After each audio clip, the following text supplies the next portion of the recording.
Zəhərli zobdan əziyyət çəkən insanlar diqqətlə qulaq assınlar. Demək, siz bu bəladan qurtulmaq istəyirsinizsə, siz bunun bir 3 ay, 4 ay içməklə, səbirlə eləməklə siz bu bəladan qurtula bilərsiniz, bu dərmandan asılı qalmaya bilərsiniz. Bax, diqqətlə qulaq asın. Götürürsünüz təxmini, yaxşı olar ki, bir kurs olaraq içməyə başlayanda 400 qram utindi tozu, 400 qramdakı balqabaq toxumunun üyüdülmüşünü. Xatırladım ki, balqabaq toxumunda zəngin sink var, selen də var. Selen düzdür, çox deyil, amma selen də var. Maqnezium var, dəmir var və s.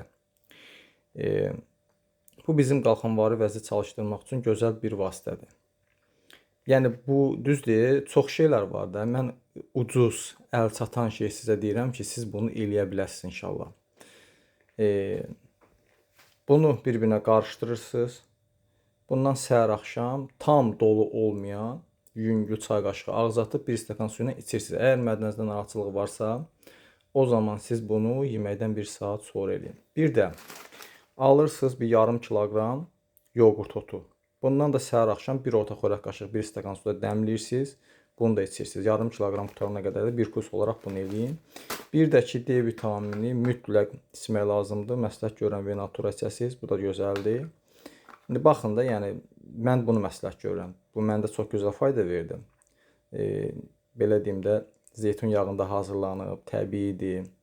Özdə hər gün mən D vitamini qəbul edirəm. Məsləhət görürəm ki, hər gün damcı şəklində çalışın.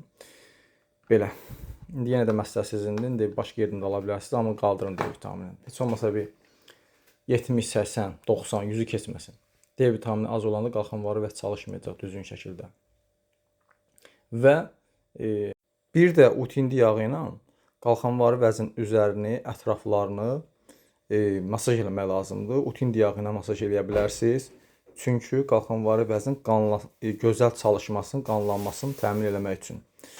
Belə, indi inşallah bunları eləyin. Kurs olaraq məsələn üçün bir dənə bunu düzəldib içirsiniz. Sonra bir 10-15 gün fasilə verib yenə də içirsiniz.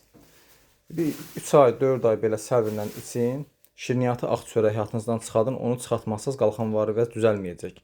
Elə şirniyyat, ağ çörək, bu abur-cuburlar, belə deyim də, mədə-bağırsaq sistemini sıradan çıxadır, qalxanvari vəz sıradan çıxadır, bütün sistemə təsir eləyir.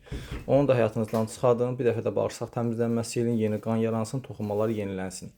Yəni, sağlam həyat tərzinə gəlin. Bunlar sizi vəziyyətdən çıxadacaq. Amma siz bədəni sağlamlaşdırmalısınız ki, bir də geri dönüş eləməsin. Sizi o pis vərdişləriniz bugünə qoyub. Necə ki, insanları betadin, babasildən sağaldır, vəziyyətdən çıxadır.